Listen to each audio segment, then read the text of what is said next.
Madden Diehards right here, Game Day Live. I'm here with Joe Scott. Welcome, Joe. Thanks for having me. How you doing, sir?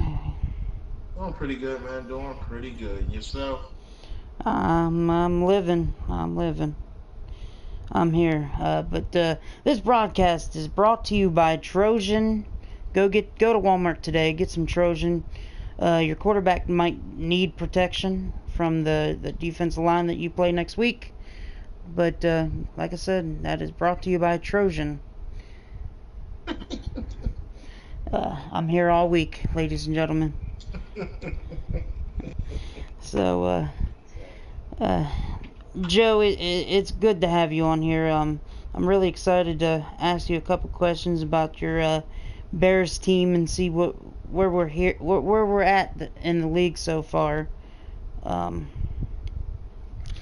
I see you traded Mitchell Trubisky for Cam Newton, and so far 15 touchdowns, 17 interceptions. Your yards per game is at 260.4. That's actually one of the best in the league right now. What's the difference in Cam Newton and Mitchell Trubisky for a reason why you went with the trade? Um, I felt like we were a bit stagnant, man. We brought back a lot of the same talent that we had during the Super Bowl run, and I felt like the league kind of caught up with those guys, and they knew what they could do and what they couldn't do, and that kind of got exploited in a couple games. So when we saw that Cam was available, man, we hopped on it. I mean, it's somebody I've always kind of wanted to have on my squad, and with him being available and the homie Larry, I think it's Larry Thomas. Yeah, Larry Thomas. He wasn't asking for too much, so we was with it. Yeah, he was on a shopping spree. It was like going Christmas shopping for the Carolina Panthers team. I also traded for Greg Olsen off of him, and that's a decent tight end compared to what we had with the Texans. Now with the Bears, you still you still got Tariq Cohen. I think that's how you say it. Cohen, whatever. I've heard a couple commentary analysts in real life say it differently. So, did you get rid of Jordan Howard, or was he gone before? We did. We traded. I think we traded Jordan in the offseason, I think it was. And we wanted going forward. We wanted Cohen to be our guy. We had picked up Bo Scarborough and free agency during the season last year, and we like what he brought to the table. So we figured we keep Cohen, make him the lead back, and then use Scarborough as kind of our big banger back on the goal line and things like that. Yeah, and you also have Justin Jackson. He's only had one rushing attempt this season for 1 yard, but he's a quick development. He's another guy that, just in case, you never know when you might want to put him in. Yeah, definitely. We just picked up Justin before the start of our game against Jimmy.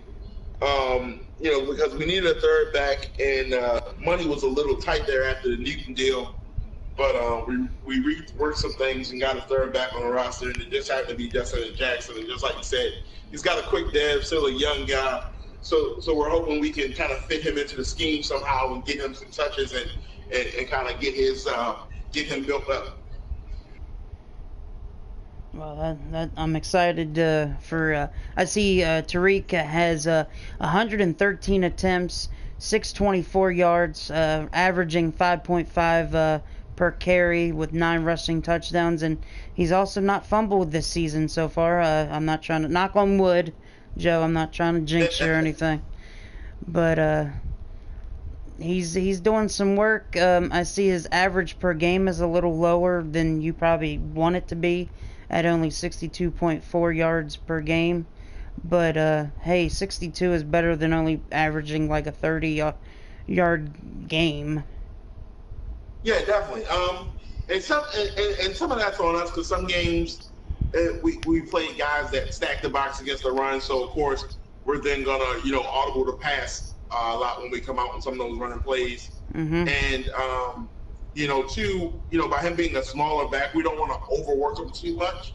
So we like to get Bo in there sometimes. Sometimes we'll just call like option plays or something like that with Cam. Yeah. So just to take some of the load off of Tyreek for real. Yeah, I've noticed that Cam Newton has 25 attempts so far, 146 yards, um, averaging per carry 5.8. He's got 4 touchdowns, but his fumbles are a little outrageous for a guy like Cam Newton. He's got 3 so far this season. Yeah, and honestly, he hasn't. I think those fumbles may have been with the Panthers. I don't. He hasn't fumbled yet with us in his Hmm. first couple of starts. We've been keeping him pretty clean, and as far as when he's dropping back, and then when he does take off, man, I'm if I can slide, I'm gonna slide. So Yeah, you don't want to I take try a not to get my, chance. my quarterback beat up too much. Yeah, I understand. You don't want to take that chance. Bo also has 35 attempts. He's got 124 yards so far this season.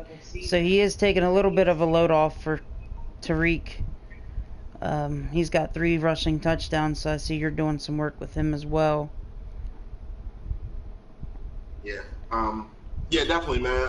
Like I said, Bose is our change of pace guy. He's the bruiser. He's the, we go power formations or, some quick things where we're going two backs, inside zones and stuff like that.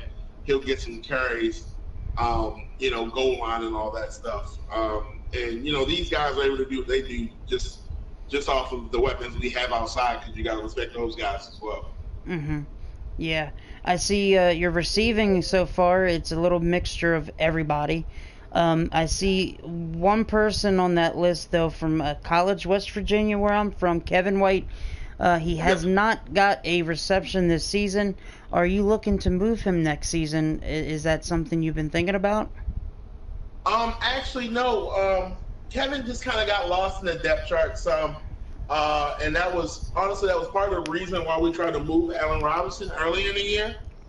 And surprisingly, we couldn't get anybody to bite on Allen Robinson as good as he is, um, with a star trait and all that. So Kevin White is kind of like he's really the fourth wide receiver, behind Anthony Miller and Taylor Gabriel. But we actually recently bumped White up to the third spot, so he should be getting more looks going down the line. Anthony Miller is a good receiver, but he's more of a possession guy, Hmm. so we'll probably focus on using him more in the red zone. Whereas though Kevin White gives us another guy to stretch the field with Taylor Gabriel, so you'll be seeing a little bit more of him down the stretch. That's just one of the adjustments we're thinking about making as we move forward. Yeah, I can see Anthony Miller being like a slot guy too at his heights of 5'11".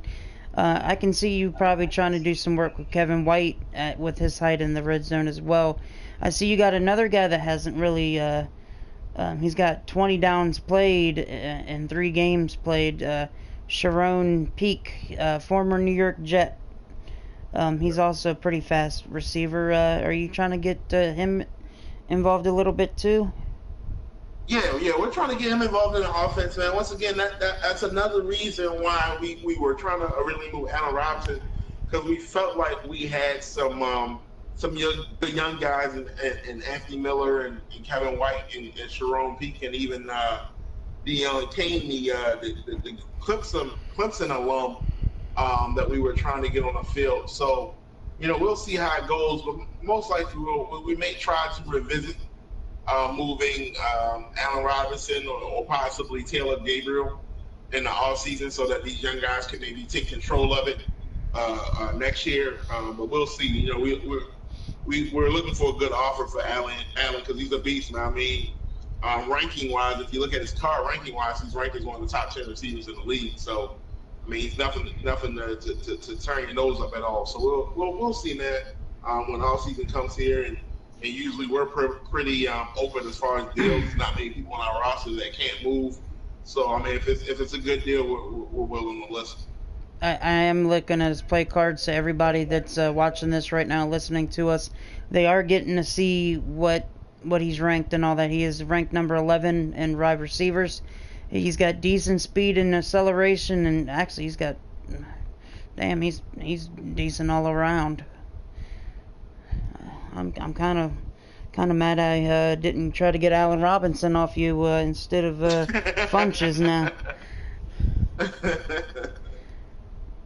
But yeah, like I said, we like Allen. Allen, don't get us wrong. Like I said, we were just trying to go a different a different direction because we realized we needed to build some younger guys up, and also that we were at certain times we were dependent on Allen too much. So we wanted to try to get in the habit of spreading the ball around a little bit more, and I felt like we've done that this year. I think Trey Burton's numbers has went up. He's been huge for us this season. So just trying to spread out more. Taylor Gabriel's having a really good year. So we'll see. Yeah, I see that Taylor's got 39 receptions, 33 for Burton. Robinson's got 32, and I see Anthony Miller and Cohen's starting to get a couple more catches too. And Adam Shaheen, the tight end, he's got 6 receptions for 96 yards, and so I can see he's trying to get in there involved too. All your receivers and tight ends, besides White, Peak, and Kane, they all have touchdowns. So Burton's actually leading your team in touchdowns as well. Yeah, and like I said, we want to get those guys in there. And we're working on our playbook to develop some formations specifically for those guys so they can use their strengths. A lot this year though. We haven't went 4 wide a lot. We've been doing a lot of 3 wide sets, like 3 wide 2 tight ends or 3 wide 2 backs and something like that sets. And part of that too is because of we had some issues earlier in the year in protection. So having to hold backs in or having to hold a tight end too, that kind of is the reason behind that as well. I agree with you on that. And Khalil Mack also is your leading sacker for for this league. 18 sacks so far. Yeah, man. I mean, the guy's a monster. He's a flat out monster. And the parts we have around him complement him and allow him to be the monster that he is, man. Because it's hard to double Mac when we're bringing Aaron Lynch from the other side, and we're bringing Leonard Floyd and different blitz packages off the edge or up the middle and stuff like that. So it's a handful, man. It's a lot coming at you at once. I don't know how you remembered both those guys being underneath Khalil Mack in sacks, but Shaq Thompson's also under there, and I see Roquan Smith has got 8 interceptions so far this season, so he's doing some work. You're not close to 32, Sean Simple, but hey, man, I like Smith. He's a young guy. Yeah, man. Smith is an absolute beast, man. He's a beast. He's probably my favorite player on the team as a whole because he's a young guy, because he's so fundamentally sound overall. I don't have to user him a lot, which is why he has 8 picks probably, because he just knows where to be. Even if I'm using somebody else and I'm somewhere I shouldn't be, he a lot of times he bails me out. So yeah, man. Like I said, he probably averages like 8 or 9 sacks a game. I'm sure he's my not sacks, 8 or 9 tackles a game. I'm sure he's my tackle leader for the season. But he's just an overall beast, man. Running the defense for that middle linebacker spot. The defense is so good because of him, man. And that's one of the few guys I can say that as long as Diehards is going, you probably won't see me deal with him. Yeah, I'm actually looking at Roquan Smith has 41 solo tackles, and the next guy under him is with 27 with Amos Jr. and Khalil Mack, both at 27. Actually, Bryce Callahan's got 30, and Floyd's got 28 too. I don't know why it's for some reason messed up the stats there. But I got 2 more questions for you before I let you go, bro. I see that whole division right now. It's pretty decent. It's serious.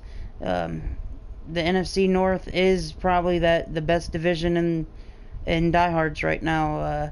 What's your opinions on your division?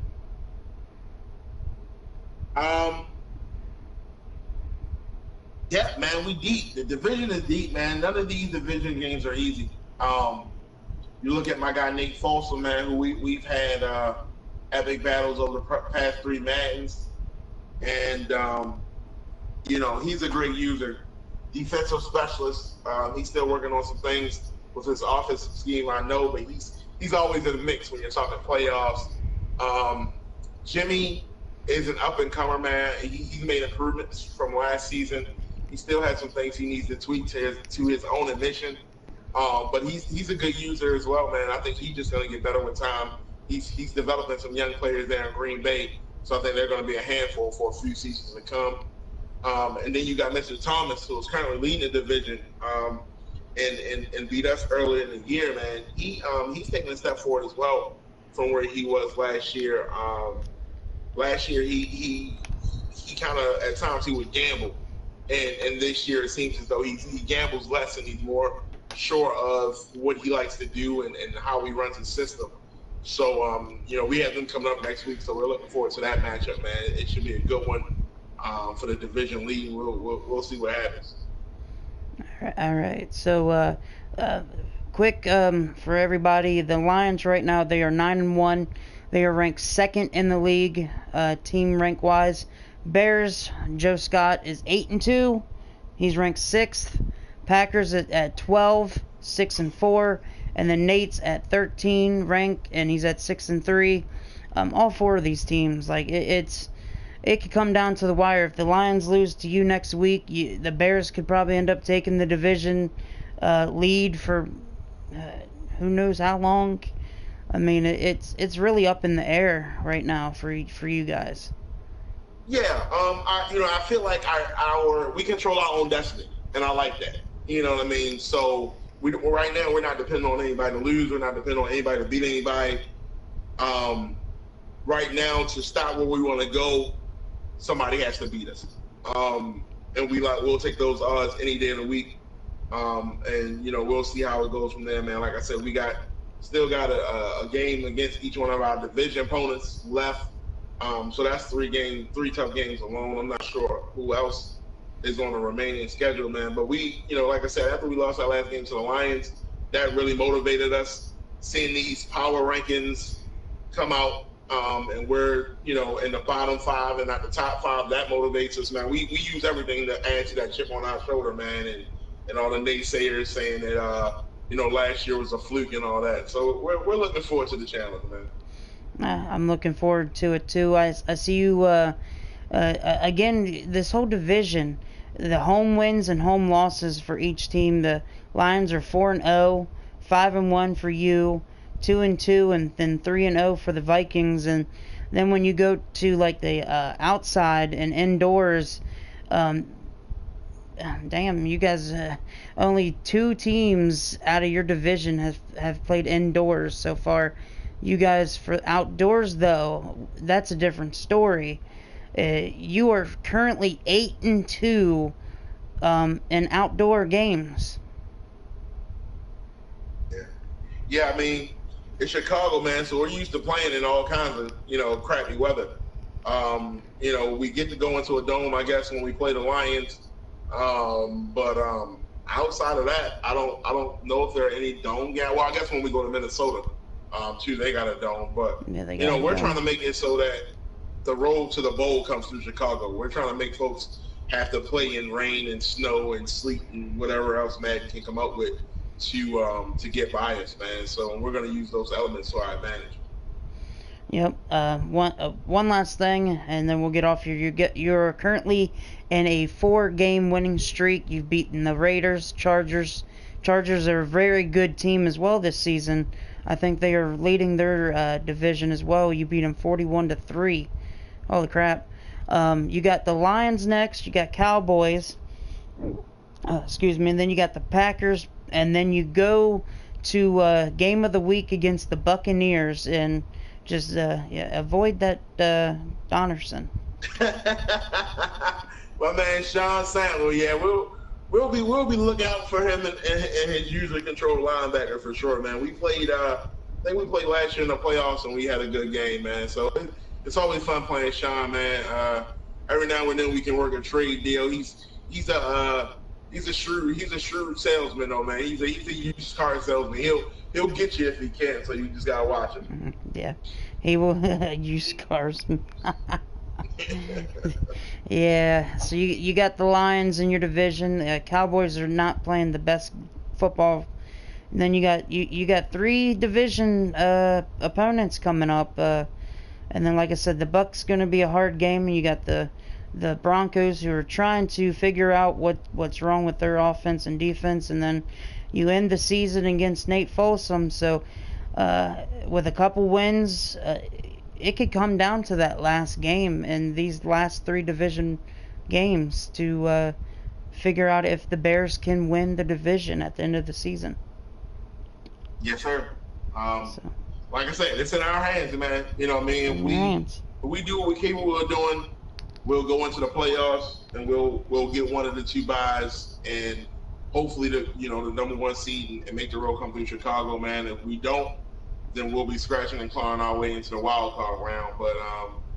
But it's one game at a time. The road is in front of us. Take care of business, and we should be fine. Yeah, well, I won't be seeing you in the playoffs, but Joe, thanks for coming on with us, coming on with me, No problem. And doing this interview. Good luck the rest of the season, and if you win that division, I want to have you come back on and do some trash talk. I want to hear some trash talk next time. You got it. But everybody, thanks for joining us. Later tonight, I will be back doing another podcast, doing some stats and stuff like that, and talk about the draft, scouting-wise and stuff like that. So, see you guys next time. Thanks, Joe. All right, thanks,